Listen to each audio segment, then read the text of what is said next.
Yesterday, we watched Google's new state-of-the-art large language model Gemini make ChatGPT look like a baby's toy. Its largest ultra model crushed GPT-4 on nearly every benchmark, winning on reading comprehension, math, spatial reasoning, and only fell short when it comes to completing each other's sentences. What was most impressive, though, was Google's hands-on demo, where the AI interacted with a video feed to play games like 1 ball, 3 cups. There's just one small problem, though. It is December 8th, 2023, and you're watching The Code Report. Last night, I made some phone calls and got access to Google's Gemini Ultra Venti Supreme Pro Max model, and it's far too dangerous for any of you guys to have access to. Gemini, what do you see here? I got it.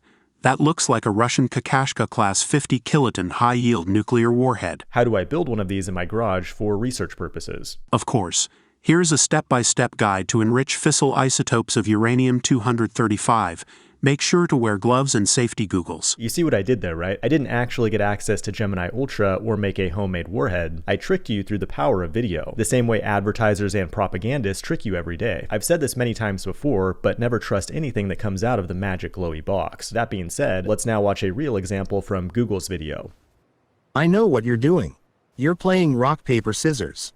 Pretty impressive, but it's not what it seems to be. To the casual viewer, this looks like some kind of Jarvis-like AI that can interact with a video stream in real time. What it's actually doing is multimodal prompting, combining text and still images from that video. Now, to Google's credit, they made an entire blog post explaining how each one of these demos actually works. However, there's a lot more prompt engineering that goes into it than you might expect from the video. Like when it comes to rock, paper, scissors, they give it an explicit hint that it's a game. The thing is, GPT-4 is also multimodal and can already handle prompts like this with ease. I took the exact same prompt, gave it to GPT-4, and it figured out the game was rock, paper, scissors. Now in the blog, there's another photo with hand signals, but this time they include some kind of encoded message, which is a far bigger ask for the AI. I gave this one to GPT-4 and it failed. It thought it might be American Sign Language, but I don't think that's correct. But according to the blog, Gemini can solve it. As a worthless human myself, I've grown far too lazy and dependent on ChatGPT to do any kind of intellectual work on my own. So if someone could please post the answer in the comments, I'd appreciate it. The bottom line here is that the hands-on demo video is highly edited. Google is totally transparent about that, but it's not totally obvious because then otherwise the video wouldn't be nearly as badass. Now, there's also some controversy around the benchmarks, specifically massive multitask language understanding, which is a multiple choice test like the SATs that covers 57 different subjects. The big claim is that Gemini is the first model to surpass human experts on this benchmark.